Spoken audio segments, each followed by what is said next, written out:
There are quite a few people who want to kill me. Hey, listen, as long as they're a few thousand miles away, okay? Yeah. Yeah. Well, Well, well, we met. I'm Yeah. If you want to, we got folks on my end, and if you want to introduce yourself and kind of what you want to talk about today, correct me if I'm wrong. We met in Sitch and Adams chat. yes, and I came across you. You were debating. I think it was Destiny and some other Yeah. screaming leftists. Yeah. And I do that relatively frequently. yes, and you were very upset by the point I joined. So you were shouting back at them, and Hmm. Destiny was talking at 700 miles an hour. Which is his thing. Yes. Yeah, that's I think the first time I saw you. Then I saw you on you were on Sitch and Adam, I think, and then I saw you in the chat there and so on. And yeah, I thought it'd be nice to chat. We're kind of crowd chasing as well. So we're not trying to build any career, but we're trying people to just to know our message because Nick Fuentes says one thing, we say another. He gets Hmm. millions of views, we get a few hundred, and apparently we are being we control the universe. So Well, and what? So, what do you mean by that? Do you have a YouTube channel or a Twitch channel, or What's like yeah, your main project? I guess. the main thing is the YouTube channel. It's got about 800 subs. It's called the Is Jewminatti. okay. The And Jewminatti. we just Nice. yeah, and we try to respond to what people say about Israel, but we also talk about general cultural issues, LGBT, um, sometimes about economy. We had a debate, kind of a debate about some form of libertarianism, NCAP. How do you pronounce it? I'm not sure. Yeah, narco capitalists. Yeah, Yeah. So you which do was like quite an in interesting, but general. Yeah. So you yeah, do. deteriorated into a shouting match. Well, and like not to be too stereotypical, but this is part of the reason why I when like first started dealing with like the alt right and the far right and the dissident right and all that kind of stuff. They're like the Jews around the world, and I'm like, I'm Yes, pretty sure even if that were true, what we're talking about is Israel and the United States and Western democracies working together in order to create like a global pseudo democratic capitalist empire, and they're a component of it, but they're not the entire thing. And then I think the other joke is like, you have like two Jews in a room arguing, and you got two Jews, three opinions. So the other part of it yes, being like, not every single Jewish person is in lockstep with every single thing of the globalists, parenthesis cabal of manipulation all over the world. So it's it's got, I think it's kind of a silly concept if you think about it for a few seconds, but I yes. also understand where the conspiracies come from too. I understand, but sometimes I just show them the facts don't line up, and it doesn't matter. So I've come gradually to the conclusion that it's a bit like a religion. They're a bit like the SJWs, where Mhm. facts don't change anything. So Nick Fuentes could say that America went to Iraq for Israel, and it doesn't matter how many Why? articles. Yeah, Well, yeah, okay, yeah. exactly. That But that but I was don't even have to go there. I can show yeah, articles that Sharon, the prime minister, told Bush it's a bad idea, yeah. and so on. There's multiple people in the Israeli government told him it's a bad idea, and there's reports from different directions from different people saying the same. Basically, Israel was against the war. Well, in so for me too, like there's this saying like cui bono, like who benefits, right? And for Yeah. me, the when it comes to Iraq in particular, they were politically and socially isolated from Saudi Arabia. They were controlled by a Sunni, but the majority of the population is Shia. He had been authoritarian for 20, 30 years, or actually 40 years, and with our support, or I think it was like Kind 20, of your 25 years. support. Yeah, it was like Not 1987, quite your 1989. not your Well, full I was just support. talking about like the Iran-Iraq war, where we Yeah, were giving him weapons and all that kind of stuff. For so maybe we'd only helped him a few years, but yeah. at the same time, like we used him to go after the Iranians and this, that, the other. And when you look at it, for me, what it boils down to is, I'm not talking about it negatively. I don't know how you see this, but I'll tell you how I see it. Mm, I see America, Europe, Israel, South America, because they get dragged along. They don't have a choice. hmm. Vietnam, Japan, any country that's within our political and economic orbit, we drag them along in a $65 trillion commercial empire, and that commercial empire is fueled by oil. Now, you can say that that's bad or it's evil or we kill people or this, that, the other, and I'll hear those stories all day. But at the same time, like, it's important. Like, whether or not oil flows, whether or not goods make it through the Suez Canal, whether or not we trade Yes. microchips, whether or not we trade processors and all that kind of stuff globally, all of that matters. And people have fought and died for less. So just because it's not like a World War II romanticized story of national conflict doesn't mean that these conflicts aren't important.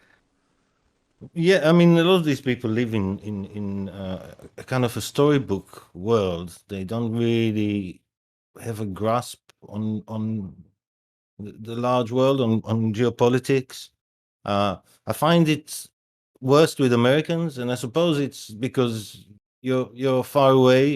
You have a huge country, and you've You got stole, oceans yeah, you stole oceans the to words out of protect my you. mouth. Yeah, Yeah. But also Europeans, because again, even though they're closer, they've been psychologically far away from war and conflict for a couple of generations, enough to not really know what it means.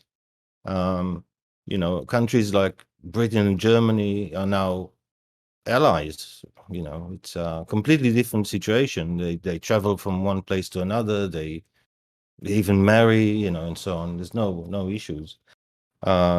But in the rest of the world, it's not quite like that. I mean, even in Iraq, you said the leader was Sunni, the majority is Shia.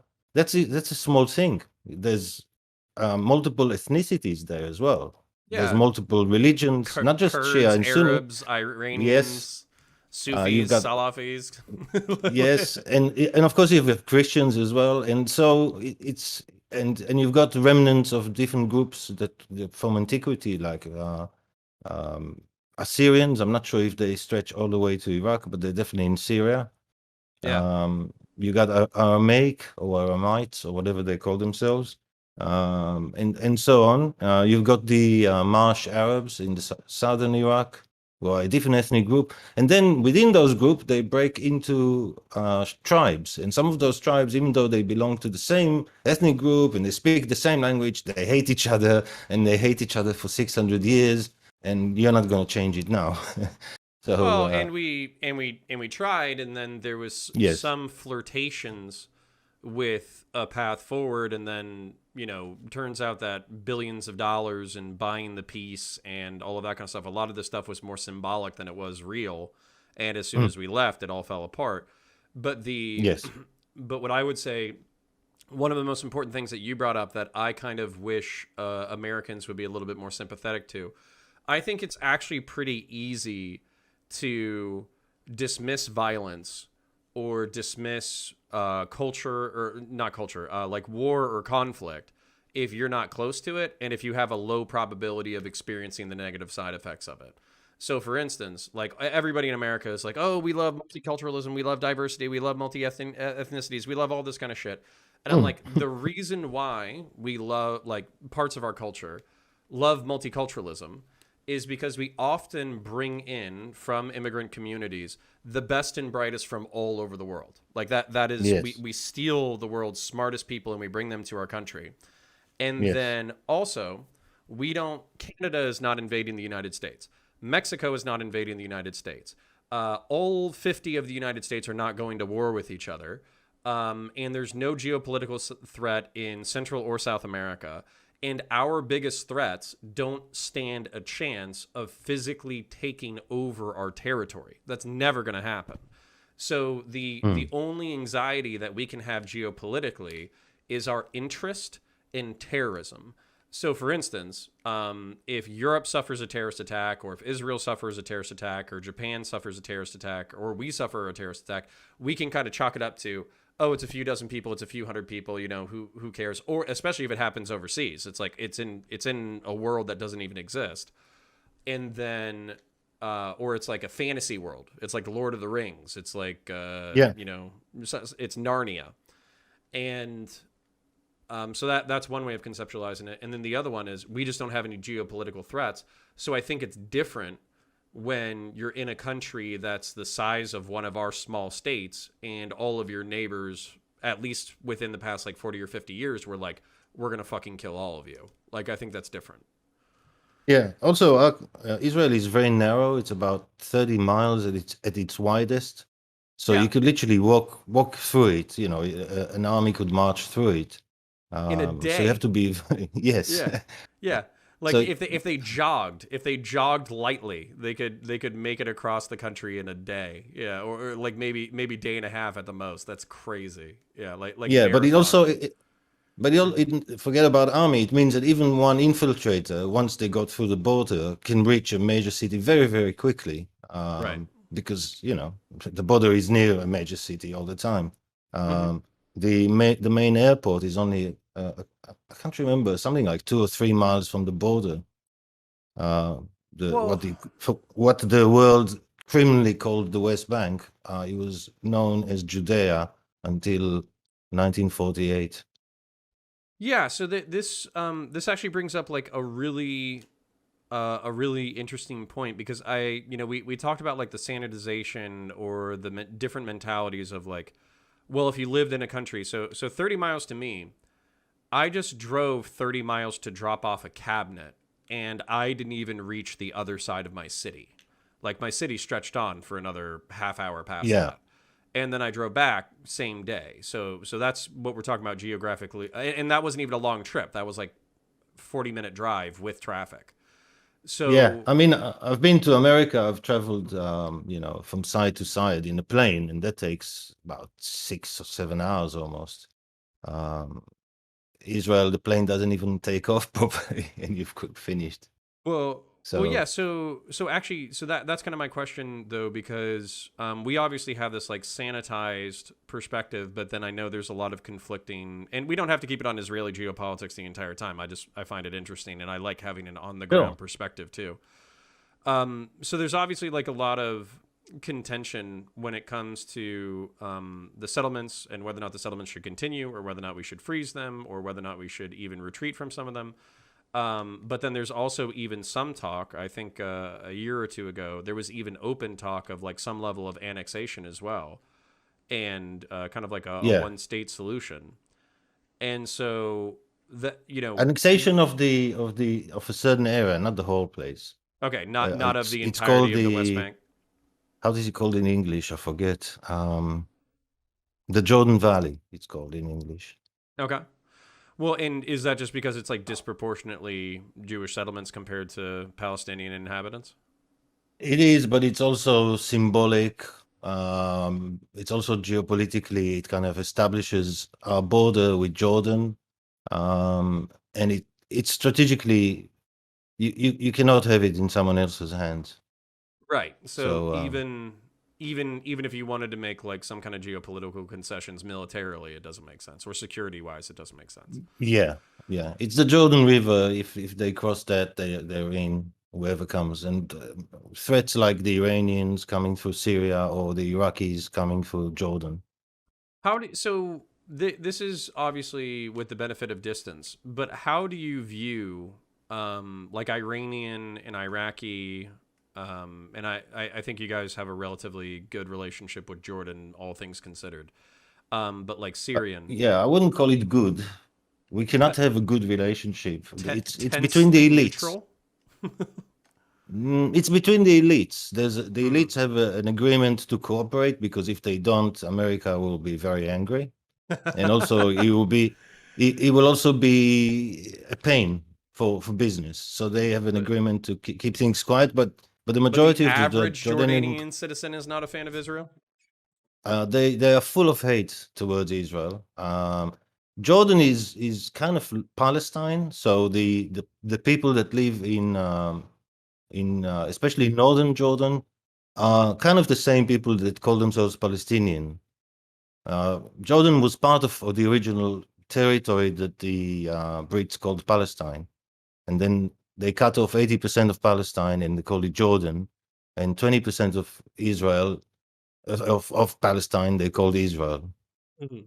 or Well, the proposed Israel, whatever. so are you particularly religious or are you secular? What's your perspective on it? I'm secular, so Okay. I'm not religious. And the channel is there's two of us. The other guy is more religious than me, a bit more conservative than I am. Well, I have a question about this because I think it's easy for me to read about historical perspectives and historical tropes, and then I kind of extrapolate it out onto the world, and then that's kind of how I view things until somebody corrects me. But for instance, in the United States, there's something called manifest destiny, or at least there was, in the 19th century. We originally started as 13 colonies on the East Coast, and then Hmm. we wanted to spread out into the mountains, and we use this. It's our God given right to expand west, and it's our manifest destiny, meaning that fate had been like the entirety of the rest of the United States had been presented to us by fate, and if we ignored our manifest destiny, the destiny that was coming up in front of us, then we were ignoring God's will. And we kind of use that as a justification in order to expand westward. The Mexican American War resulted in the Southwest being annexed. We purchased the Louisiana Purchase, so we purchased a whole bunch of property from the French. We bought some stuff from the Russians, namely Alaska, and then we either conquered or colonized everything south of Canada. But there was a secular motivation, which was material wealth. There was a religious motivation, which was manifest destiny, and then appealing to the story of Moses, basically. And then there was a ethnic component too, where Native Americans are attacking settler whites all the time. So if we secure this territory, then the colonists and the settlers will be more stable. So when you look at correct me if I'm wrong, but I believe like the prophecy of Abraham was like between the Euphrates and the Nile, right? So you look at that Yeah. that territory, and it's very clear that the manifest destiny of Israel, if you were to appeal to a biblical structure, is a lot bigger of a territory than it currently possesses. But then if you look at like geopolitical reality of how much territory is either needed or currently under contest by the Israeli people, it's a lot smaller of a space. So how do you Yes. view that with like biblical history, religious conservatives inside your country, and the territorial disputes? Like, how do you square all of that information together into a Uh, cohesive it's actually perspective? not too bad. So the this greater Israel in the Bible or whatever never existed in the past. So there's no historical connection to places that supposedly God gave us or God gave Abraham. Whether that is still valid, and I'm not sure what the religious people think. The places that mean something to us are the places with history, like Jerusalem, Jericho, Bethlehem. The names that everybody's familiar with from the Bible. Right. And many of these places have monuments that show our history and show Christian history too. So it's a Mhm. value, and Muslim, so it's a value to Well, everyone. well, that Uh, that Christian history gets a little dicey really quick. well, everyone's history is dicey, so Yeah. Uh, Well, just to uh, share with Chad if they're not as big of history nerds as I am. So the the Eastern this is the story as I understand it. The Eastern Roman Empire was originally pagan, and then Constantine converted to Christianity, and there was like a quick conversion in the empire, not necessarily for belief, although I'm sure there were plenty of believers then, but also a lot of the temples were converted into churches by edict from the Eastern and Western Roman Empire. So the place that you used to go do the central religious festivals became Christian churches, and so there was pretty like widespread conversion. But then what happened was a bunch of infighting and corruption in the Byzantine Empire at the same time that Islam was coming up. And so when Islam came up, it basically had a already fractured empire to expand into.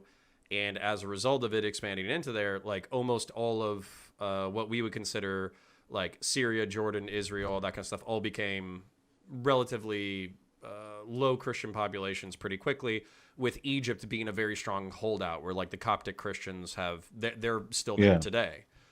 When I say ahead. Christian, I mean going all the way back. So you've got Mhm. Nazareth, you've got Bethlehem, you've got Oh, all the way back to where Jesus. Jesus, yes, yeah, and of course the church. I forget the name. There's a famous church that all the Christians go to visit in.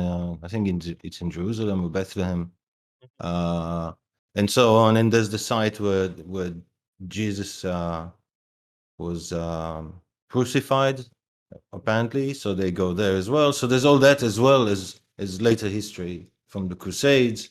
And there's even kind of Crusader cities. Parts of them are still there, including Antioch.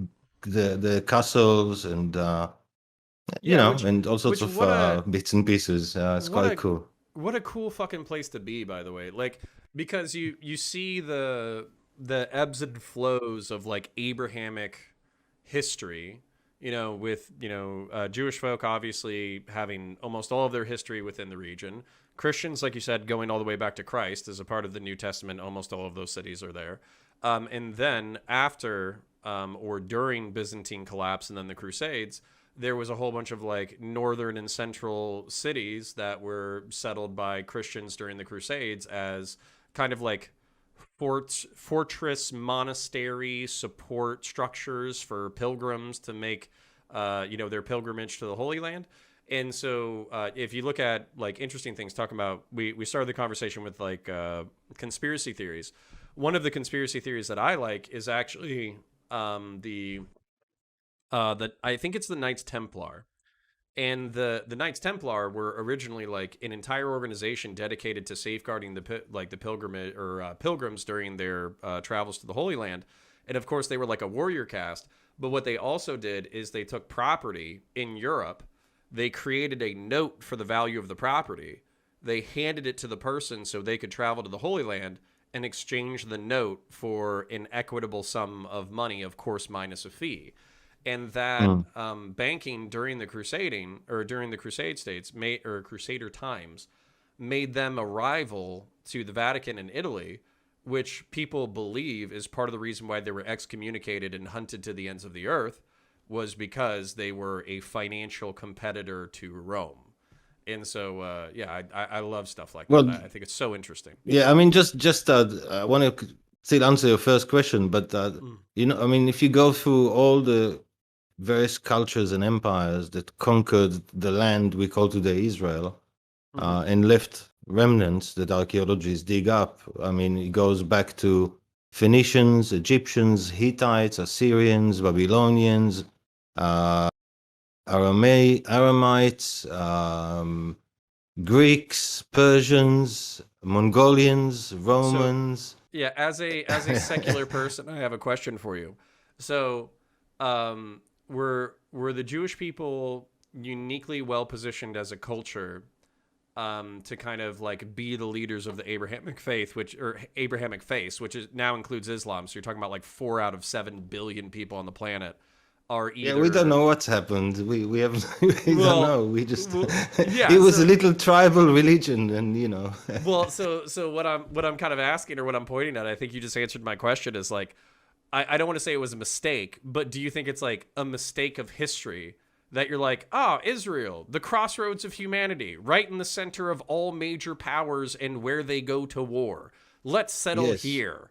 And then because you yeah. settled there with like, you know, the Christian and Roman Empire coming down, the Greeks coming down first, the Romans coming down first, the Christian conversion coming down, then the Muslim upswing, and then the Christian Crusaders, and then the diaspora, and like all that kind of stuff. Like it's no offense, but like you guys picked the perfect territory to get fucked over every few hundred years.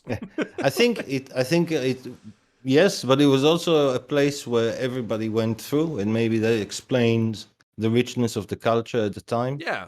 Oh, yeah, The 100%. main trading route between the Babylonian and Egyptian empires, they were the main suppliers of food at the time, because everything else was dry, and they had the Nile, and the others had the Euphrates, and the other one, Tigris, it's called. Yeah, So, yeah, but to no, answer your original 100%. Yeah, question go ahead. about Sorry. the issue of the territory, so Mhm. I mean, it's kind of cool to think, but part of the reason that Jerusalem is important and those cities are famous from the Bible is because they are strategically important, right?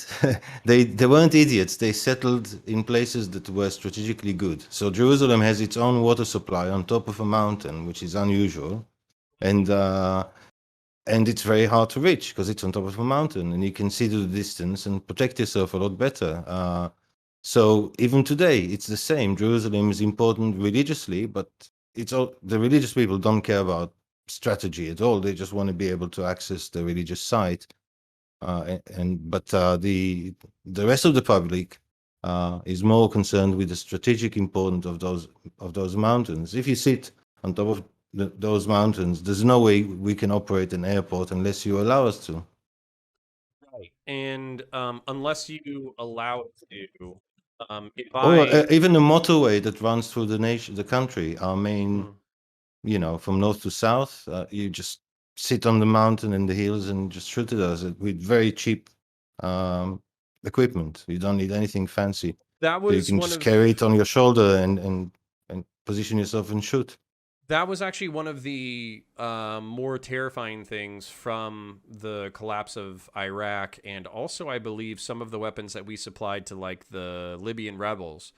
I think we supplied some of their military with anti-air Stinger missiles, and there was like a project, Mm. or there was like a prediction. Thank God it's never come true, but there was like a prediction that this could be used to take down civilian jetliners very easily. Because, like you said, if you're by an airport with a shoulder-fired rocket, how simple is it if you can get the shoulder-fired rocket within distance of the airport? How easy is it to kill a few hundred people on takeoff or landing? Y- That's crazy. Yeah. Or just shoot at cars. Just shoot at cars on the freeway, right? Right. So Well, so so this territory that this you're talking about, territory the is mountain, important. are you talking about the Jordanian area that you guys were talking about annexing, or what are we talking about? I mean, if you imagine as you approach Israel from the sea, there's a flat area which is where Tel Aviv is, Mm-hmm. and then the mountains rise. It's not a very high mountain in American standards, but it's still a mountain, right? Mm-hmm. And Jerusalem sits on one of the tops of those this mountain range, and other cities I can't In remember. Jerusalem being correct me if I'm wrong, but Jerusalem already being like a populated and demographically split city. Yes, well, it used to be. It's been majority Jewish for hundreds of years, but the Jordanians basically removed, ethnically cleansed all the Jews in 1948. They just threw them out. Okay. I don't know if you remember. There was about a year or two ago. There was this big thing in the media about some Palestinian houses that Israel took away by force, and oh, terrible Israeli Zionist, bad, bad, bad, bad. But these were houses that people were kicked out of that they bought. They legally, before there were any restrictions or any issues of borders or anything. Just private people bought houses, and in Mm-hmm. '48, Jordanian soldiers just told them go away. So they walked out, and they were, they lost their homes. And since then, now that we have a peace agreement with Jordan, now that the territory is us, they've been trying to get their property back, and they've been in courts for decades trying to get it back. And finally, they managed to get their property back. And now the Western media, after like 1948, it's like 75 years, finally got their property back. Now the Western media is hounding them. Well, I think it's from I think that's from a civic nationalist mindset. That's the way the United Yeah. States is in particular.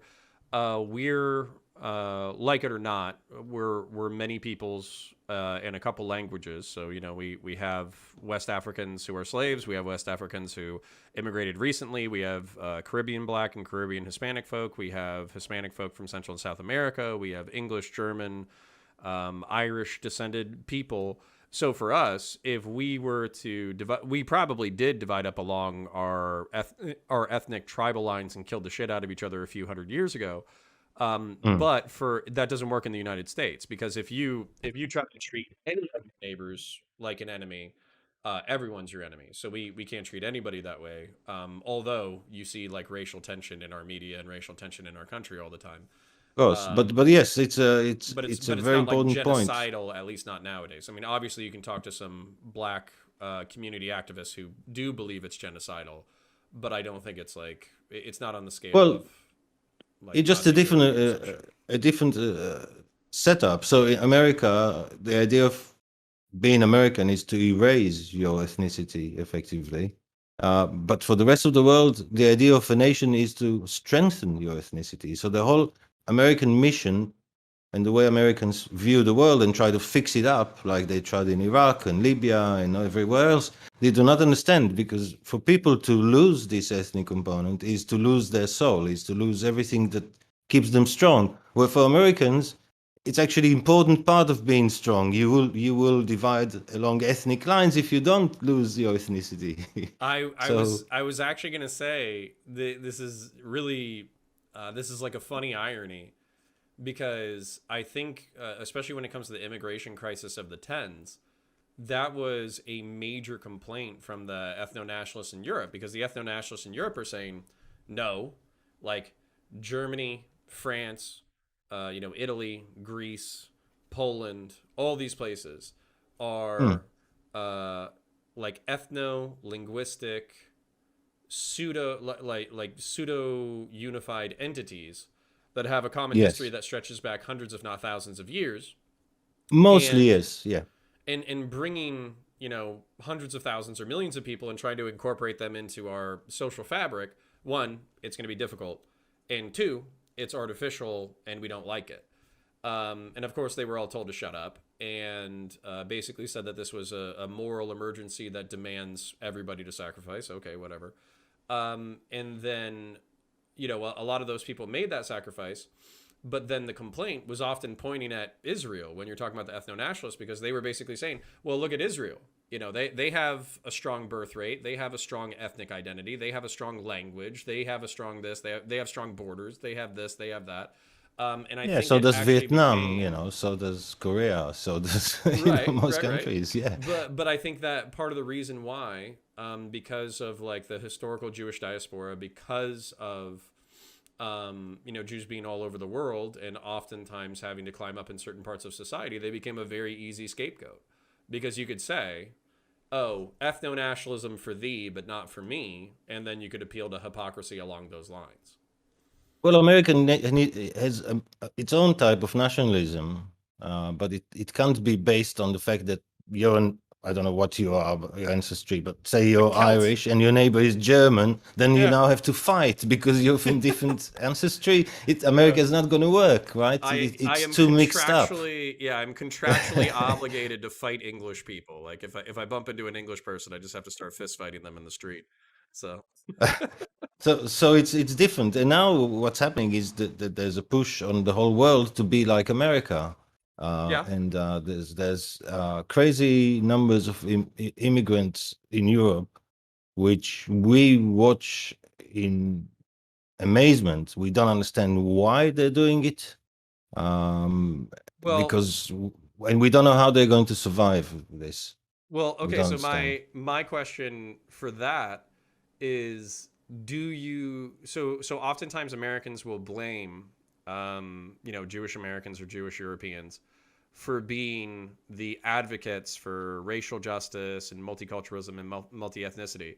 Do you almost feel attacked in the opposite direction, where America is projecting its moral value system onto everybody, including Israel, and demanding that Totally, yeah. everybody be civic nationalists? Totally. And we get this from American Jews, especially because they have connection to the country, because they may have relatives in Israel and what have you, and they tend to be a bit more interested. So whenever I speak to this kind of liberal American Jew, um, if it's online, they end up blocking me. Well, and is that yeah, and this was part of the reason why when people like Nick Fuentes or people like E. Michael Jones, although he has a different reason for not liking Jewish folk. Oh, But he's completely lost. He's lost the it's all plot. religious. It's all religious for Yeah. him. But so there's some people, or Richard Spencer, where it's ethnic, right? Or who is it? I think Cultured Thug. I've heard him talk about Jewishness as like an ethnic threat, and the Yes. so they're all talking about, oh, these are the manipulators of society who are pushing civic nationalism, so we lose our identity and we lose our soul. And you're basically saying, like, hold on a second, you, the Americans, are projecting it onto us. And that's also where I realized that the conspiracy theory that all Jewish people are in lockstep is bullshit. Because I went to New York, like the Jerusalem outside of Jerusalem, and I talked to a few young Jewish people. They're all post-racial, like anti-Israeli, like civic nationalists, where they're like, there should be a one-state solution, and everybody should be incorporated, and Yes. it's an apartheid state, and it's a slow-rolling genocide and all that kind of stuff. And I was like, God, you are way more passionate about this than I am, and I'm kind of like like a mild critic. Like Yeah, you're a yeah, lot exactly. more abrasive But than I am. but at the same time, these are the people that are also you also get to talk to. I mean, if you Hmm. go and talk to conservative Jews, first you're less likely to meet them and talk to them because Yeah. they tend to segregate themselves. Right. But you'll find there's a lot of the opposite or complete disinterest in Israel. They just don't care. Or if they do, they tend to be very, it's our country and it's the Jewish country and whatever you. And Hmm. they kind of say no, we're American, but we just want to make sure Israel, the Jewish state, is safe and alive. Yeah. So um, they don't Actually, even want to move to yeah. So Israel. They don't. I have a question here because this is my theory. With it, dude. So this is my theory, but you could correct me at any point. But for me, when it comes to, I know you probably see a lot of Western criticism of Israel, but I think a Oh lot of yeah, people also in the Western world, there's this deference to Israel. And for me, I think it's from World War II. I think it's because the Germans actually tried to kill all the Jews. All of the yes, Europeans sat by and kind of let it happen. And then the English and the Americans didn't prioritize Jewish life and, like, turned back some refugee ships where a few thousand people got killed, et cetera, et cetera. And as a result of kind of uncovering, the genocide in Europe of Jewish folk, basically like Europeans and Americans or whatever are like, oh, like we, what, we can criticize Israel, but Israel the state has to exist because of how bad we fucked them over in World War II. And also, that support was not there in 1948. That support was not there in the 1950s. It was like a generational attitude shift within the past like 50 years. Do you think I'm accurate or do you think I'm off? yes, yeah. Um, no, I've listened to since we were going to talk, I've listened to a couple of your streams where you talk about the region. You talk to this, I'm afraid to say, very annoying guy who's It's the internet. Lebanese, I We're all believe. annoying. And about m- how Muslim immigration works in the West or something like that. And Hmm. you also talk about the USS Liberty, the topic that Yeah, all what a classic. the American right wing loves to talk about. Now, to us, I have to say, all this obsession with Israel that people have in America, it seems very, very strange. Everywhere we go, people are talking about Jews. In every chat, they're talking about either Israel or Jews, and I think it's very, very bad. I think it's a sign of something of a society going wrong because if we did it in our society, I'll be very worried. We don't have something like this, so there's no group that is saying, "Oh, it's the Dutch, they're doing all," or "Oh, it's the," you know, there's no, "Oh, it's this Fucking Christian Dutch. group," or at Fucking worst, people say, "Oh, it's a terrorist group," they're bad. Yeah, everybody agrees the terrorists yeah. are bad, but they wouldn't be, Yeah, there's like no such thing. So all it's of really weird. Lebanese people are evil, right? Yeah, okay. The No, and yeah. and even if even people who say that, they don't discuss it. It's not really a living topic, you know. Hmm. It's just Well, not. I think for us, I do think that we live in comparative luxury, like political luxury, and I think we're bored, and I think we like to Yeah, try to understand as many things as possible. But I wouldn't begrudge you thinking that it's potentially hostile and nefarious. So, for instance, like I could see, particularly if I was Jewish, which I'm not, but like if I was going into every single, chat room in the Western world, and there was one guy who was like, "Oh, it's the Jews, it's Israel, it's this, it's that," yeah, then what that feels like, or what that would feel like, particularly with, the Holocaust being in the history of World War II, is like, oh, intentionally or unintentionally, they're running up the justification for like them to step away from Israel and basically allow it to get fucked over. And there could be like an active component of like folks from the Middle East or North Africa, or neo Nazis in the Western world and all that kind of stuff, where they'll actively target Jews and nobody will say anything. So that's all reminiscent of 100 years ago, basically. But I do have a question for you.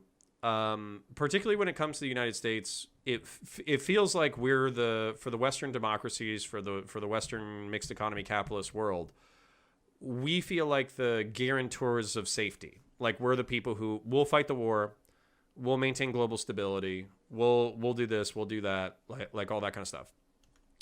And for Israel or whatever, I think one of the things that I found shocking was obviously when the state was first being founded and you're just trying to survive, stealing technological secrets and all that kind of stuff it just makes sense, right? You got to survive. You need jet technology, you need tank technology, you need weapons technology, you need energy technology, you need all that stuff. You're going to take it where you can get it so you can survive. That makes sense to me. well, the problem was there was an embargo on Israel. Nobody would sell Israel any weapons, and we were Right. being attacked. So yeah, Well, I guess my fear or my anxiety is with trade with the Chinese, and it's not that like we don't trade with the Chinese, we trade with the Chinese, but specifically like security and drone technology and all of that kind of stuff. I guess that's what freaks me out I because. think I Mhm. listen. I don't know too much about the details of this because but I know that they sold stuff to China. But I think Mhm. also that it was done while there was good relations with China, and America was selling China stuff. So I think most of it was perfectly okay with America. I think there was. I know of one case. There might be another where technology that is not we're not supposed to sell got sold. But I don't know who did it. It's not like Israel does it. It's companies that are private but are controlled by the Israeli security mechanic apparatus or whatever. So I can see how things like this could slip, where someone think, "Oh, nobody will know this. We need to get this deal." Blah blah blah. So I don't think stuff like this comes from the top. I think it comes from the middle. People Yeah, just want to make money. lower Yeah. self-interested parties. Yes. If Israel goes against America, th- I Well, I mean, think I first, I think that's what I found alarming because I was like, are they betting against the United States with China? And then like how does that work? Where like so for instance, like let's say that the what are United you States talking about falls. specifically? Just so I know, Yeah, if do you know a specific I thing? yeah, let me research it real quick. I think it was specifically a military technology, but I'll look it up. Yeah, I'm not Israel doubting. I know there was a case. I'm just wondering when it Australia. was and what's the story. I remember someone explained something a bit about it. I think it's the same thing. I don't know. Silver is better than me on this stuff, but he keeps the Sabbath, so he doesn't So talk. yeah, so it's He doesn't stream. 2013. And the United States did yell at the defense minister. The head Right. of defense experts for the Israeli Defense Ministry resigned after a U.S. investigation concluded that technology, including a miniature refrigeration system manufactured by Ricker and used for missiles and electro-optic equipment, was sent to China. So I think that's for me, kind of like you were saying. If it's like a middle How guy, to know? How to know? You know, I admit right, it's how to know. He could be coming from the top, and he's the fall guy, right? They just right, or it blame could be someone. self-interested middle Yeah. management. Yeah. So, but I think it's more likely to be the company that operates it that needs to prove profit and keep the shareholders happy, and and everyone that has the pressure to sell, and they got a deal with China, and then they think, oh shit, we found out there's some code from America, we're not supposed to sell it. Let's try get it through the system, see if it goes through. I don't know. I mean, I never worked in an operation like this, but I've worked in Sure, places sure, and where you're supposed to I keep don't expect you to. security, and I've seen what security is like. So Well, and that was actually I'm not expecting you to like single-handedly answer for the entire Israeli establishment. I'm just saying what was alarming to me about that interaction though was because like I could understand if you're like hedging your bets or whatever. Like you want to be friendly with everybody and you end up pissing people off because you're friendly with everybody, but being friendly with everybody is advantageous because the more friends you have, the less likely you are to, get attacked. And the more support you have, the more support you have if you are attacked. But I guess mm, my fear with that is that when we're looking at the United States, like I do view this. There was two essays released in the 1990s. One of them was like the end of civilizations. The other one was the clash, or like the end of history. The other one was clash of civilizations. And yes, end of history basically says like, oh, mixed economy capitalism and liberal democracy have proven to be the effective way to do it. So we'll just see a slow transition to mixed economy capitalism and liberal democracy the world over. And of course, there'll still be major events, but overall, we figured out the system that's going to work and everybody's going to liberalize and become more like us. That was one of the essays. And then the other it's one was that delusional in my opinion. well, and the author caught a lot of flack, and he kind of defended the essay, saying like, "Hey, I wasn't trying to say like nothing bad was going to happen ever. I was just saying that we'll have this drift towards the Western system." And I think in some Yeah, ways I'm you I'm can, I'm sure that we can find other people in history that wrote the same. I think Poincaré or whatever his name was. He was a scientist, and he wrote that in 19th century he gave a big speech that we just about reached the end of science. yeah, This was okay, before Einstein and quantum and yeah, cool, yeah, yeah. I think And this people was like to one think of the they're the top most important guys, part. Yeah, I think Yeah, people this was like to one of think the they're the top most important. guys. Mm-hmm. This was like the Einstein of his time. He was like big guy. Big name. He was no, some small Yeah, no, commentator. no slouch. Yeah, and that I think Yeah. everybody has. I think it's part of humanity, and this is part of what's scary about being human and being mortal, and having only like 80 to 100 years on this planet. Is you want to think that the time you are alive is the most important time in existence because you are a part of it, right? And then the more time goes on, you realize that there's more important shit that continues to happen. And also, there's people who are born after you who are engaging with the important shit the way that you used to engage with important shit, meaning that no, you're going to die and civilization is going to continue without you. And I think that Yes. very, very smart, self important men, including myself, can't imagine that civilization will continue without you. So you attach that immortality to the importance of the moment. And I think it's a naive human cope. Yes. I think also I think that once you have a family, once you have children, you view time in a different way. Yeah. Because I find myself wondering what kind of world, when my grandchild is my age, what kind of Right. world will he find himself in? I want him to, or her to, to have like a nice world to live in, not one of those horrible scenarios you read about in history that we seem to find ourselves in quite often. At least, Even in America, mhm, when was the Civil War? That was horrible. I mean, lots of people died. 140 You years don't want ago. that. Yeah, you don't want that again. Well, and that's why, yeah, that's why I don't like people who are cheering it on. That's why when I have pundits, so I think there you can be prepared, right? I think you can know how to use firearms, and you can know how to do first aid, and you can try to have some food stockpiled in your house, and if something goes sideways, you should be able to handle it. But I think that's different than actively trying to cheer on civil conflict so you can make money off of it. And I think that they're on YouTube and Twitch and even in the mainstream media, there's people who know that violence and conflict sells.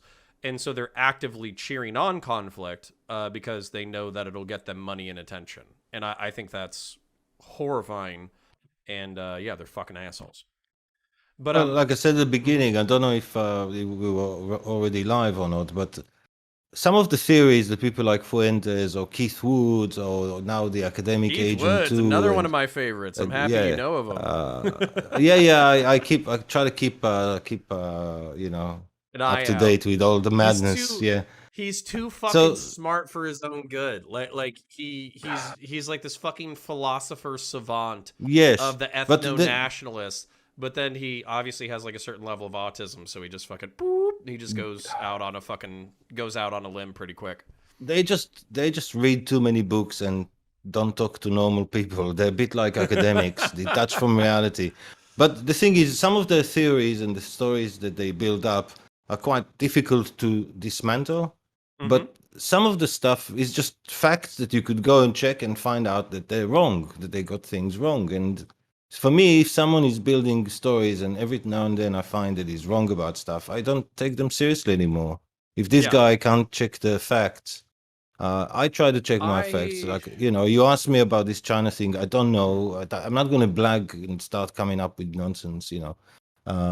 But no. some of them do. They just go read the first thing. They don't check it. They don't know Well, anything about it, I and was they go actually going to with it. say that I have a different calculation. So for me, I've dealt with so many because I've been doing this for like 10 years. Not YouTube in particular, but I've been dealing with like the online culture war for like 10 years. And for me, the narrative is more important than the truth. Your sense of identity and Yes. ideology and all that kind of stuff, it's more important than the truth. So I think you're right on some level. It doesn't benefit you as an individual to track a few 100,000 schizophrenics on the internet because you should be busy living your own life.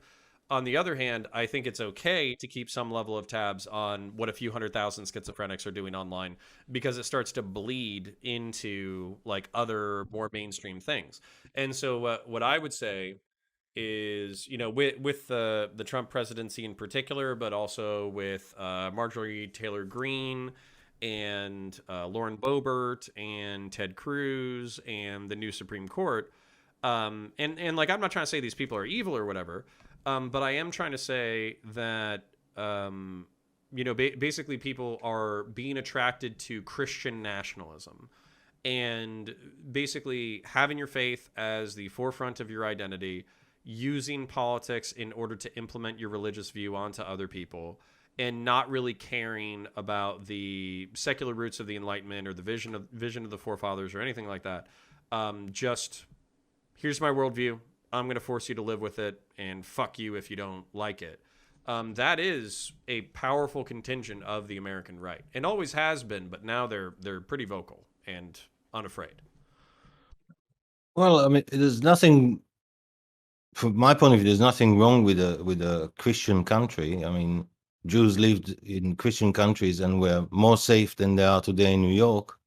Um, Isn't that so fucking wild sometimes? yes. So I'm not going to tell other countries how to run themselves, but it seems to me for America, especially where you got such a mix of people, it's going to be difficult to home in on any specific type of uh, religion because Christian is quite a vague term. It breaks down on quite hard lines eventually. Well, and You also know, wh- I'm not saying that the trend is hard, but it does look like we're secularizing. Like it does look like there's a pretty I don't want to say steep, but there is a drop in religiosity where a lot of people still consider themselves to be Yeah. believers in some kind of God, but in specific dogmatic Christianity, it seems like there's a pretty aggressive drop.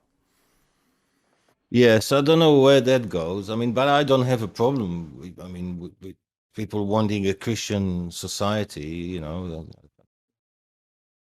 I wouldn't fight against it. I see some liberal Jews are fighting against it. I think they're fighting against anything that would attack them rather than how other people should live. So Well, if by mhm. Christian society they mean that Jews will suddenly have some second second level citizen or something like that, then they don't like that idea.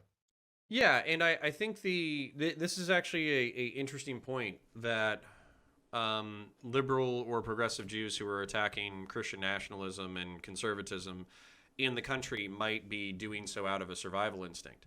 This is a think about concept. Hmm. I think about 30% voted for Trump or 28% voted for Trump. So it's Right, quite a good chunk, compared to the black population. right. Uh, Yeah, but you I know, would say, but I would say, for instance, like this is the accusation from like ethno nationalists or whatever, is that Jewish folks will advocate for black rights, Hispanic rights, immigration rights, refugee rights, and all that kind of stuff, not because of some deep seated what do you call that empathetic motivation, but I think as a cover to it's. maintain egalitarianism and citizenship and all that kind of stuff. I'm not saying this is bad. I'm just saying this I is tell you an accusation. I tell you how they see it because I've read a lot of this literature, like these people, the way they think and write. I think I get it. When they see a boat of refugees, they think this could have been our parents. That's Right. basically how they see it. It's not like they feel that if they fix up society, their status will be elevated because they're doing okay anyway. Like Right. most Jews in America are doing quite okay. They have access to whatever they want. They can go and study whatever, and they can they're free to do whatever they like, and they do Well, quite well. So they don't worry too much about their status. I think it's that thing that they empathize with it because they think this could have been our parents, and our parents were not allowed in. How can we do the same to others? I think they feel well, guilt. and I think the ethno nationalists need to understand that as well, because, for instance, like I know there's at least a few historical examples, particularly in World War II, earlier in the war, where there were refugees from Eastern Europe and there were refugees from Europe from Germany's expansionist campaigns, and the United States did send those people back, and they did die. And so, Yeah, like there's that's a famous one which is tragic. Was full of children. right, It was the Saint Louis. He was called, and he was sent back, and all those children died. They're all right. gone. And So there's I think photos of the children no, please in go. some American harbor. There's photos of this ship waiting in an American harbor, and people are arguing back and forth and discussing it, and they're waiting, and you can look it up. It's called the St. Louis. Well, and I think that's where the binary arguments. Part of the reasons why I like to have conversations unless a screaming match is warranted, is basically because there are these things that I think people need to consider from the other perspective. And I'm not saying you specifically. I'm saying, like, I think it's interesting to bring up why ethno nationalists were upset at that Israel was allowed to be pretty ethno religiously centered, and they weren't during the immigration crises of the tens. But then I also think that it's interesting that from an Israeli nationalist mindset, American civic nationalist, race and ethnic and linguistic blindness is being projected onto the rest of the world, and that's Mm. inconvenient to Israeli nationalism. It's And so, inconvenient to many yeah, people. I mean, yeah, I mean, speak to you do is if you a speak to poll. someone like Sargon, right, or any of the guys um, in his kind of community. Yeah. I listen to them. They're very upset. They don't like it. Well, okay, so let me share a little bit of Schadenfreude with our Brit Bonger cuck friends. So the reason why I think there's a certain amount of American Schadenfreude when it comes to maybe it's because I'm Irish, maybe that's why. When it comes to the Ah, United Kingdom, right, is because the United States is a global economic commercial empire, but we have some, I would say, from like a violence and military system, at least since like the 1950s, 1970s. We're not literally going to kill every single person within your country. That's not what we do. There's like the targets that we're going to take out for our military and diplomatic goals. We're going to take them out, and we're going to try to help rebuild the society. And the people who are going to work with us, we're going to work with, and the people who fight us, we're going to kill. That's like the military imperial whatever, right? With the When was that? That worked last time in 1945. Well, right, and I don't think it's necessarily worked since, but I think like we still try, right? So that Yes. makes us like morally better than everybody else, right? Well, with the Yes, United absolutely. Kingdom, Much better. Much better. even if it's not sarcastic, or even if it's sarcastic, it's okay. With the United Kingdom though, because they have such a long colonial history. I mean, you talk about them like doing colonies since like the 1500s and the 1600s and stuff. They colonized the entire known world for commercial benefit. During the 19th century, Yes. they were like actively selling heroin to the Chinese and forcing them at gunpoint to give us silver, even though opium had been banned in the country. They literally like cornered the emperor in a battle and forced him to sign a treaty so they could sell heroin to Chinese people and recoup silver. So you're complaining the British had China under control. Well, I'm complaining that the British have it They had them coming. docile. They- They yeah, had Chinese all drugged up and quiet, and you're complaining. Well, a little bit, yeah. Well, no. See, I'm not actually complaining because honestly, I think they need a little bit of heroin now, and I think the Chinese are selling Americans heroin because they're trying to get us to be docile. I know, exactly. I know. But seriously, like when it comes to the United China Kingdom, is up to no good. well, It when it came comes from to, China, you know. when it comes to the United Kingdom, though, the civic nationalism that the United States practices is rooted in English liberalism. Like Yes. I understand there were double standards when it came to Native Americans or Indians or Africans or whatever within the empire of the United Kingdom, or Celts or Scots or Welsh, but there was something to be said for these are human beings. They will be represented within the empire, and we're going to try to make the world a better place, and they're a part of the social fabric. So to do that across the sun never set on the English Empire. To do that across the world, and then to say, well, your Pakistani family came here 80 years ago, you're not really British. Like I think that's a little fucked up. Just my perspective. I think if you set yourself apart from society, then you are not British. If you come, like, if I move to America, I will not set myself apart and tell you, don't enter my neighborhood and all this stuff. Then Yes. you're not British. I mean, it's like True. it's like the say the Amish or the Hasidic Jews. Yes. They're not really American. I mean, Yeah. it's fine as long as they don't disturb anyone. I guess it's fine. But you can't really say they're American. They're not really part of America. They don't even vote, many of them. You just hit upon a major thing that I disagree with leftists and progressives on. Like Yeah, I heard it- you talk about this. Yeah, so if there was like a major fault line between me and like progressive liberals and leftists, it's I think you have to, through public education and through cultural norms, encourage people to integrate themselves into the community. If you try to integrate the Amish or Hasidic Jews, they will. They're prepared to die first, and I mean it. At least on the That's fine. Hasidic Jews. Yeah, They I'm will not die. saying that. You'll I'm not just saying kill they them need to all. die. No, I'm not saying no. If they don't commit terrorist attacks and they pay their taxes, who gives a fuck? I'm just saying it should be a cultural norm that you integrate. And some of the examples that you brought up, for instance, like you can't come into our neighborhood, this, that, the other. We're not going to learn your language, all that kind of stuff. That's all bad. But the things that pop Well, into many of my- them, No, go many ahead. of them don't speak. Many of them don't speak English.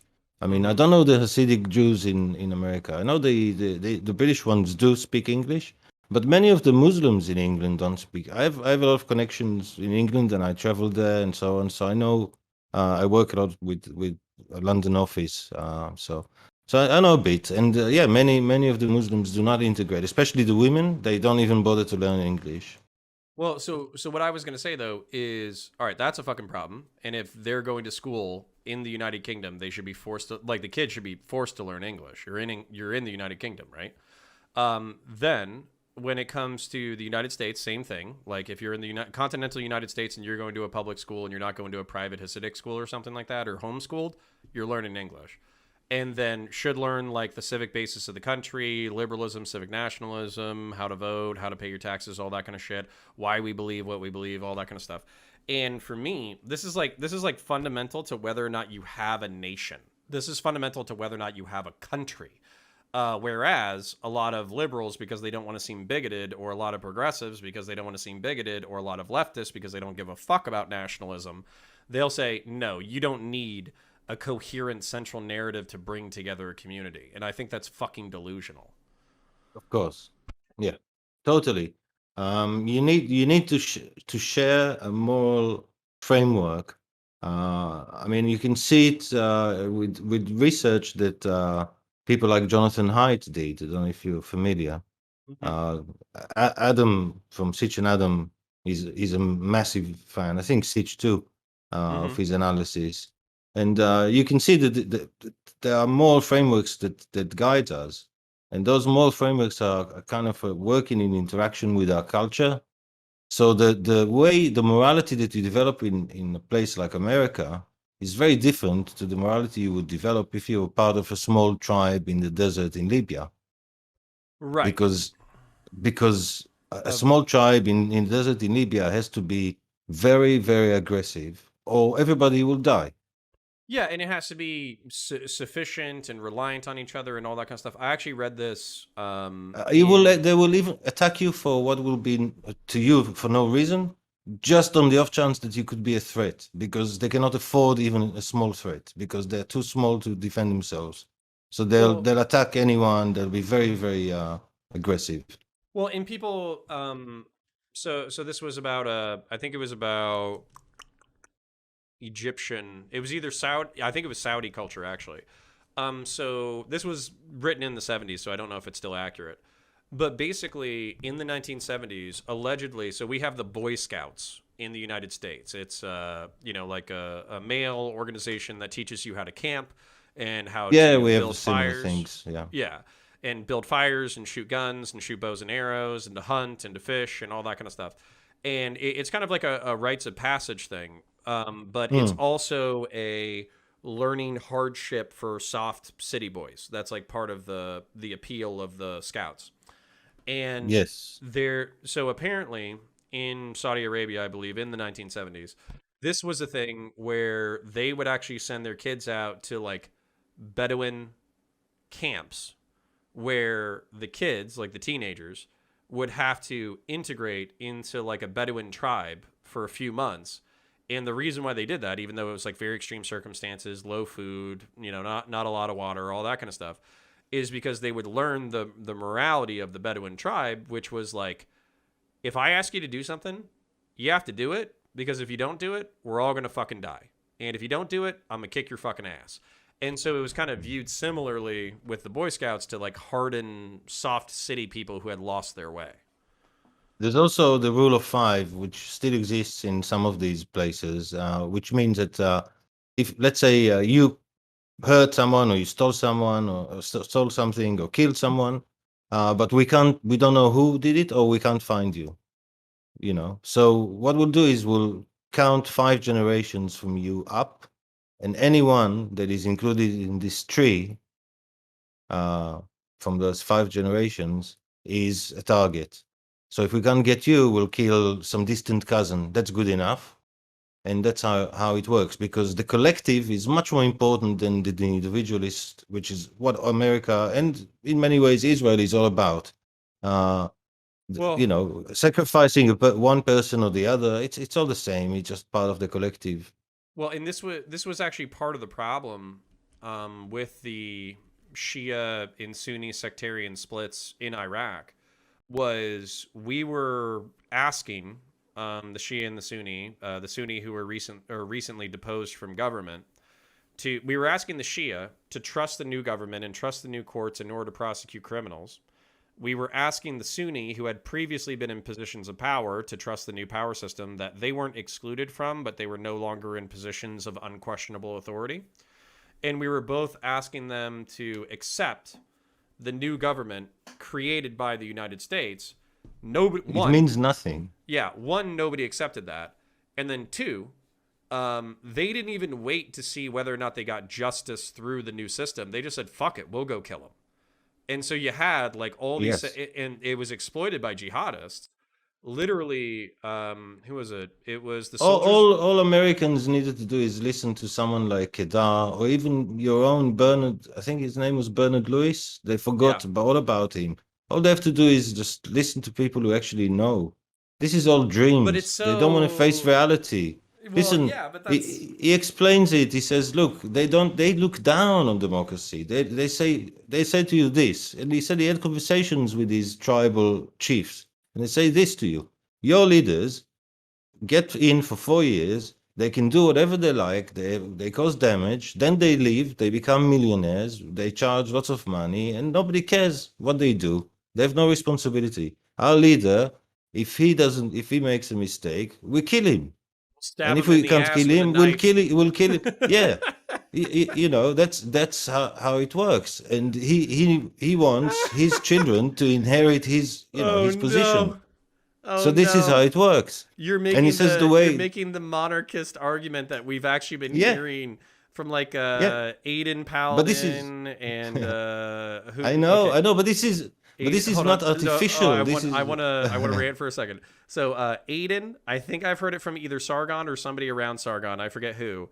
And then I've heard it from fucking hell. Come on. I think I've heard it from Mencius Medbug, and I've heard it from Toftaj. And so and then I think I've also heard it from somebody who was like a Singaporean nationalist too, which Singapore interests me a lot. But the point is, like, yes, you have authoritarianism, but you know who to blame if everything is fucked up. And like, but then to me, it's like these places, like if you look at the way they function versus you look at the way the United States functions or Western Europe functions, to me, it's pretty clear like what morality I would rather live under. I would rather live under our morality than their morality. Well, there with those people, American morality doesn't work. We tried. We know that it doesn't work because I want to push back a little bit because artificially changing a culture over 20 years from an exterior invasion is a lot different than like a cultural evolution over centuries of exposure. You know what I'm saying? Like India, India obviously has its problems, but you know, England and India have had like a 300, 400 year relationship. Obviously, the relationship between like British and Indian democracy, it's not as bad as like, I don't know, 400 fucking years ago. Look, you can't compare Indian culture to desert culture. It's a different world.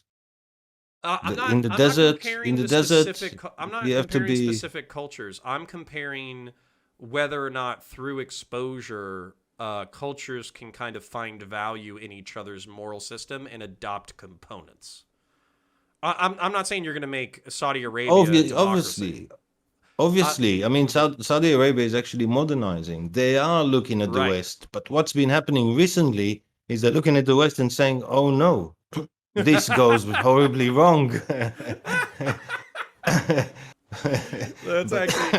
That's really fucking funny, but like, you can see it in the media. When Biden was voted, they just put a picture of him with a dog, and they said the dogs are back in the White House. Not the dog, the dogs. Well, okay, but I'm not going to trust. Okay, so I'm not going to trust Saudi opinion because, no offense, this is my personal theory. Saudi gets a lot of bad press in the media because the media is more favorable to the Muslim Brotherhood because that is the democratic kind of platform. I'm sure, but at the same time, I'm pretty sure the reason why Trump had a bunch of secret documents at Mar-a-Lago, like literally 20 minutes away from my parents' house, is because he was going to leverage that information into a positive relationship with the House of Saud, almost guaranteed, particularly when it comes to like nuclear information.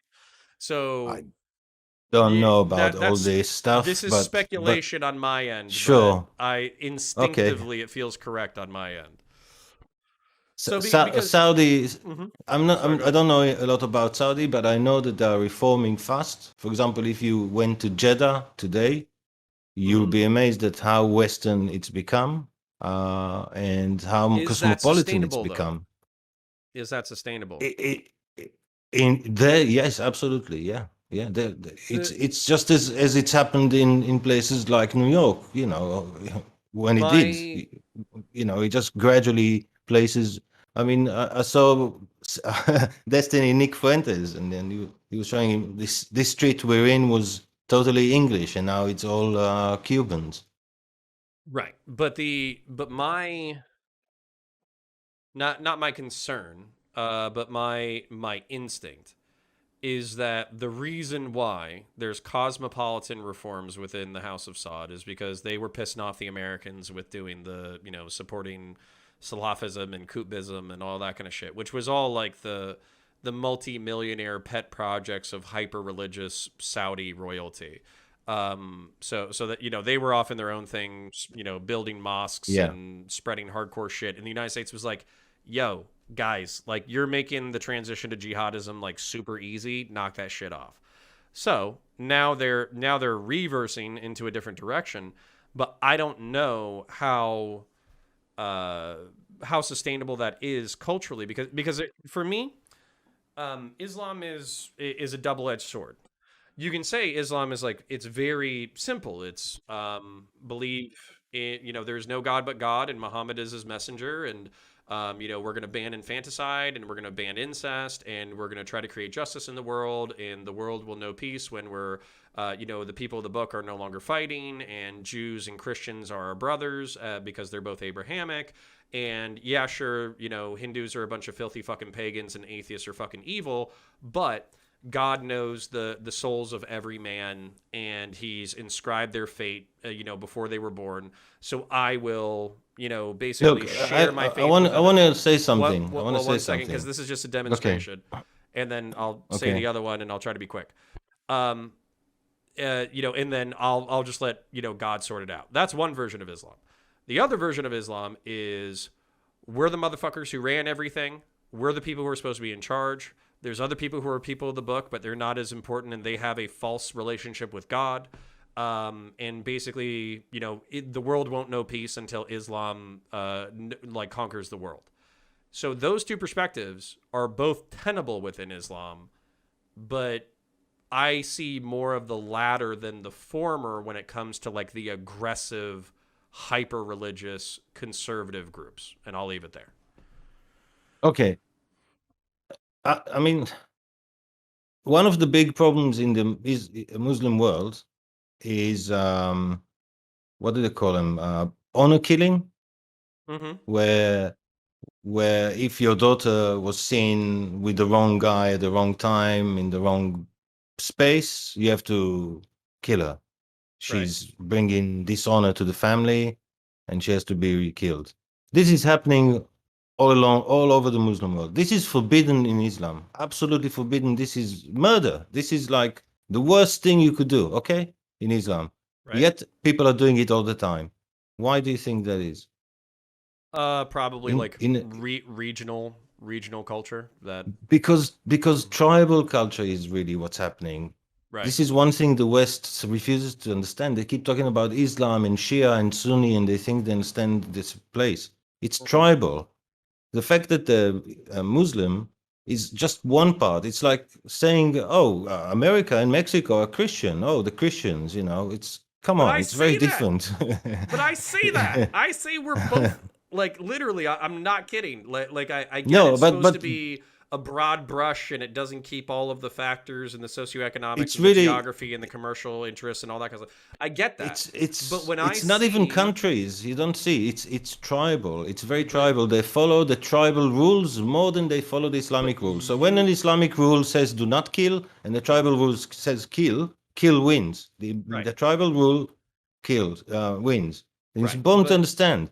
So when you're dealing with Islam, you're dealing with different things. The Islam of the 9/11 is a different thing to the Muslim immigrants.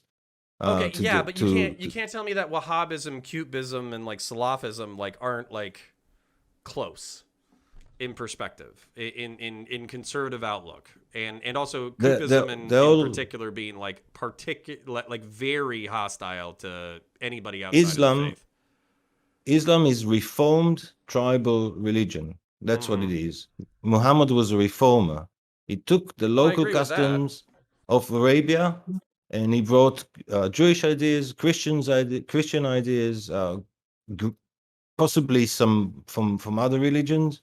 I'm not an expert, and that's what Islam is. So it's a Sure. reformation. He gave women rights, believe it or not. I mean, not in today's standards, but by his standards, and so on. So But if even 1400 years later, his reforms are still not got on, and people who call themselves Muslim are actually following tribal rules in many cases much more strictly than Islam itself.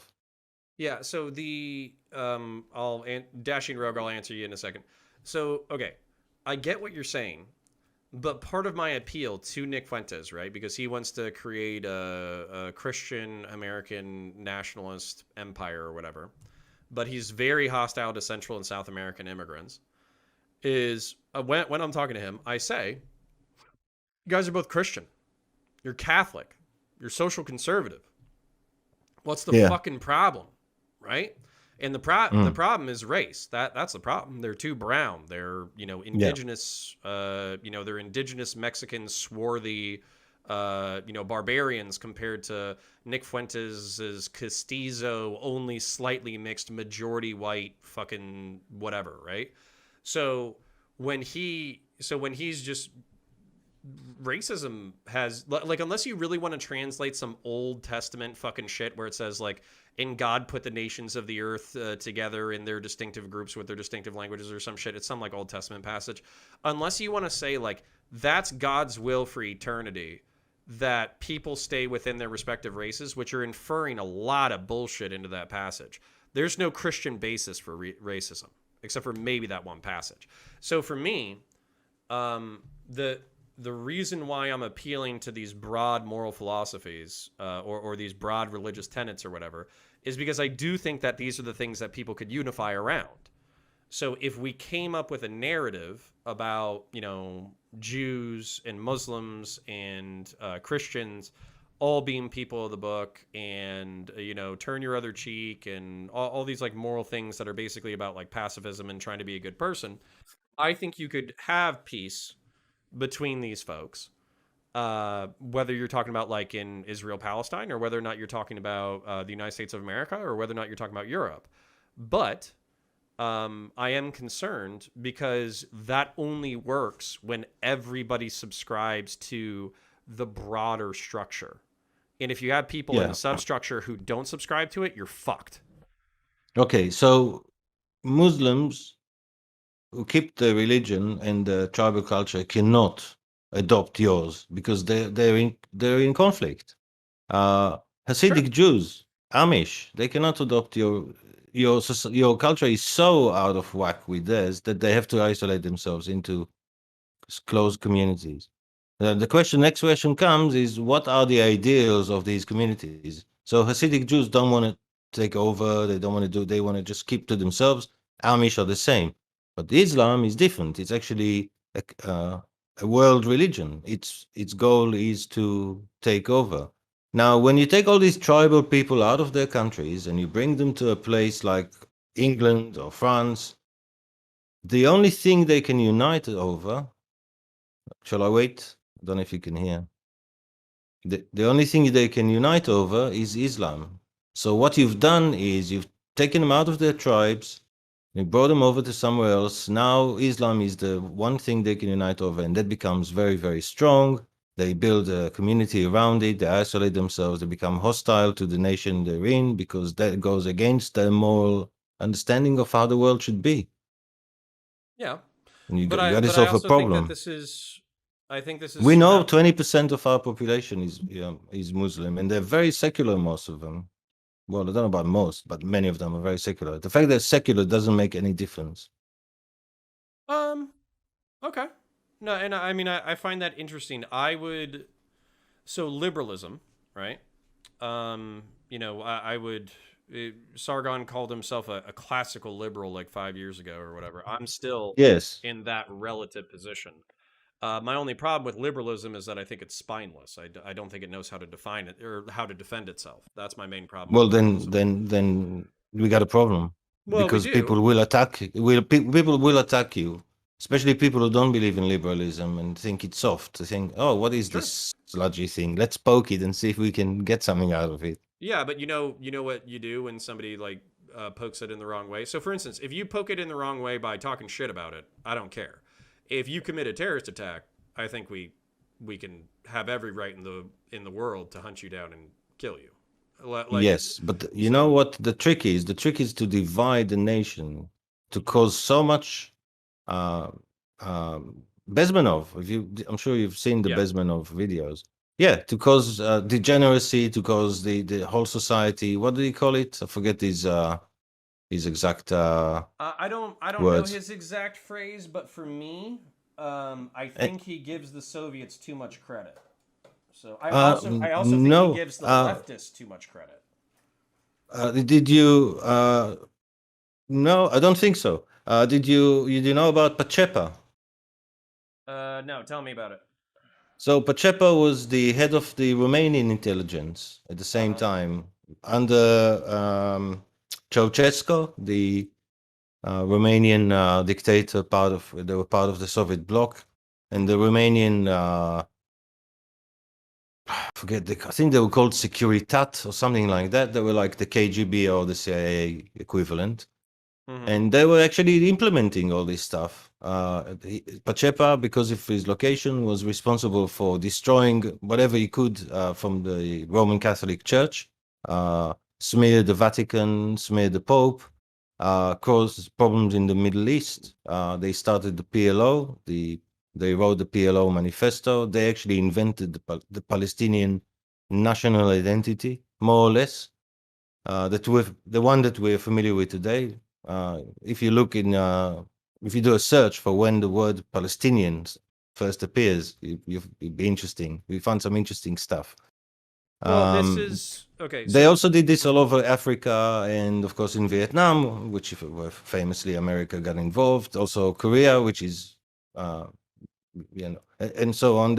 I mean, you find there's a lot of communism in Africa. They messed up a lot of places: Syria, Iraq, Assad. Assad was the Baath Party. There was some kind of Soviet fascistic hybrid. Same in Syria till today. Assad, they follow the same Well, so principle. so rather than trying to counter your example, let me just roll with it for a second. What do So you Ceausescu, think? the point is, Pachepa verifies everything, and then, sorry, just one more detail. Sure. A KGB archivist defected and brought with him photographs of 25,000 documents that verified a lot of what Bezmenov and Pachepa wrote in their books. And I also saw an interview with an ex top guy from the Mossad. He wasn't the head of the Mossad, he was one of the people at the top of it. And he said that they knew about Bezmenov at the time, and they knew about Pachepa, and they knew about the archivist, and they always believed what Bezmenov said. And when the archivist came up with all the documents, he was like, "Yes, yeah, yeah, great. We Okay, told so you." yeah, so no, I get all of this, but this would be like for me that you you were kind of saying to me when I brought up the dualism of Islam and how it can be either quite like pacifistic and liberal, or it can be very aggressive and domineering. And it's up to us as a culture to kind of come up with what interpretations we need to in order to try to live together. You were saying that I was looking at the wrong variable, and there's too many variables, particularly in the Middle East and North Africa, and also within the United Kingdom, in order for that to be the one variable that we have to care about. So I would say similar to, this basically, I don't want to say it's a boogeyman because I'm sure it's real, but this idea that leftists are like a coherent socially organized force that are looking for socialism and communism, and what they're doing is they're executing like Gramsci's long-term cultural revolutionary Yeah, yeah, struggle yeah. in order to do all that. Like, I agree with you that a shitload of leftists are doing that. I just think 80% of I didn't say leftists don't leftists are know. doing Well, this. I'm saying that. I said, And okay, I'm saying 80% of them don't know what the fuck they're talking about. You know, of course, they're like working towards a goal that they don't even understand. of And course. there's maybe like a few dozen or a few hundred wine sipping fucking academic dick sucks in like San Francisco, New York, and DC, who are all twirling their mustaches and saying, yes, the plan is all coming together. But the truth is that they have no control of it either. They know how to sow the chaos, but they don't have the ability to transform it to anything Yes. because the So world is so so the much more complicated than that. exactly. So what? But they did, to a degree. They did have a plan. Of course, it didn't quite work as they planned. But they had some success. I mean, they got Vietnam, they got China, they got North Korea, they got South Africa, pretty much how they want it. But if you Uh, talk to them, they view all of these things as failures. They like the academics. They view yeah, I mean, you're all of talking about you're these. talking Yeah, about the academics. I'm talking about the Soviets. yeah. I'm talking about it's The two different actual things. wielders of The power. Soviets view all the leftist academics as useful idiots. They'll be the first ones against the wall. Well, I agree with There was, this. yeah, they weren't on the same side. The if Soviets if hated them just as if much as only the we could conservatives convince, hate them. yeah, if only we could convince the leftist academics that they'd be the first ones against the wall, then we'd be Yeah, getting they, they somewhere. they read it so many times. Nothing, it's the same as with the right wing SJWs. The leftists, no facts will change their minds. So, I think that enemies of the United States, and there are plenty, like every country has enemies, are using the same tactics that the Soviets used. The Soviets didn't invent them, they just refined them. And the Chinese are using this. Putin is probably using this. Anyone who basically dislikes America for whatever reason, and the English, is using it against them in all sorts of ways. So, for example, the Iranians are causing uh, more problems for the British in Scotland. They're supporting the nationalists in Scotland who want to break up the United Kingdom. Stuff like this, basically. If there's a separatist movement, if there's a group that wants to cause any kind of problems, let's say Extinction Rebellion, uh, if I were someone's enemy, I could finance them because they cause a lot of problems. Sure. And I think this is this kind of circles back, and by the way, I do have a debate at 9 o'clock, and I'm gonna want to jump off for a little bit to kind of drink some water, pee, and talk to chat for a little bit. But Okay, no, it's what great talking. Yeah, no, it was super fun and really good. But I want to circle this back to the original topic. So Yes, I don't know what it was anymore. well, I don't even think we necessarily came in with like a bullet point, but I think we did go pretty far. Um, the My main thing is that when we're talking about the Fuentes types and we're talking about the ethno nationalists and we're talking about the people Yes. who are blaming the Jews, we talked about Well, just in Nick the hates past five Israel more than he minutes. hates the Jews. True. But what we He's talked misguided, about of course. is we've talked about like dozens of players and organizations and ideologies and institutions and views on the world that are all fighting for their stake in the future of the world. And so, what I would say to I don't know if off the hook is literally like, oh, they're all Jews or some shit in my chat. I don't know what he's getting at. But basically, I would point out to you that like Jews in Israel fight about the future of Israel. Jews outside of Israel fight about the future of Israel. Europeans and Americans fight about the future of Europe and America. People fight about the degrees of like nationalism and globalism that we should participate in. We fight about global commerce and who should be the world police. We fight about whether or not we should integrate Russia or China into that.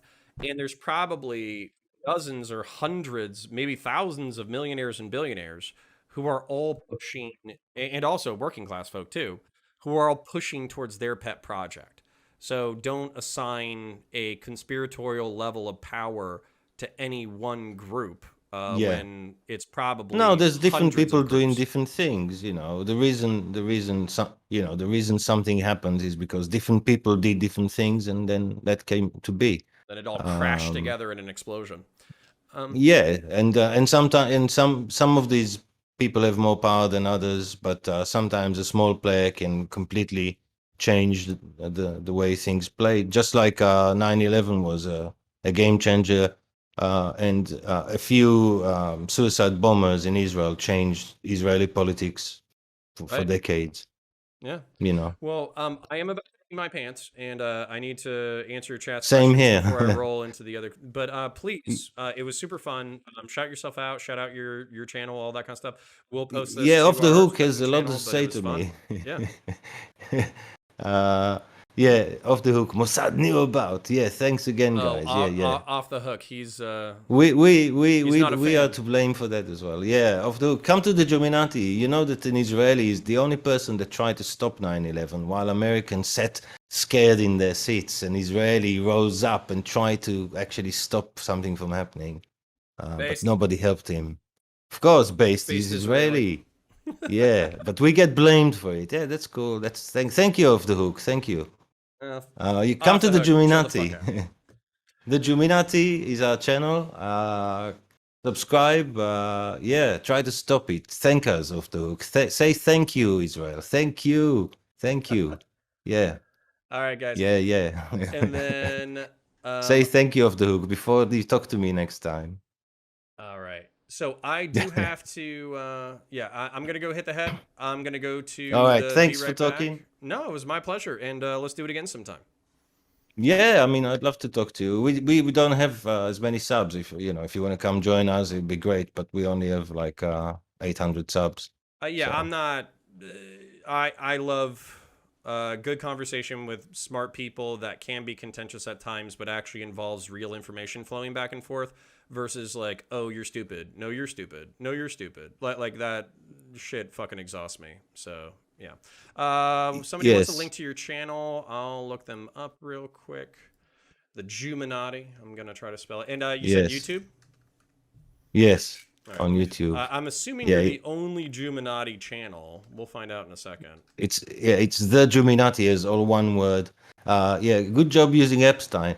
Yeah, Epstein was a Mossad agent. What such geniuses these guys are.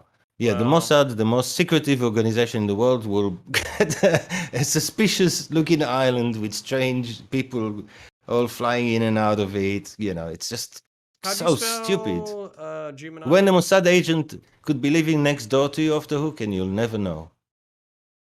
I spelled it Jewmaniti.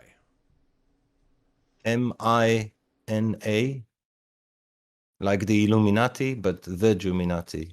Shall I text you on the? Yeah, Please I'll send send it to me, you. yeah, send me a DM. I'll, I'll I'll share send it it. with chat when I get back. And chat, you better not leave because I'm gonna give you the fucking text, and I'll be right back. I'm gonna go hit the head, and then we're gonna roll into the next debate. Be right back.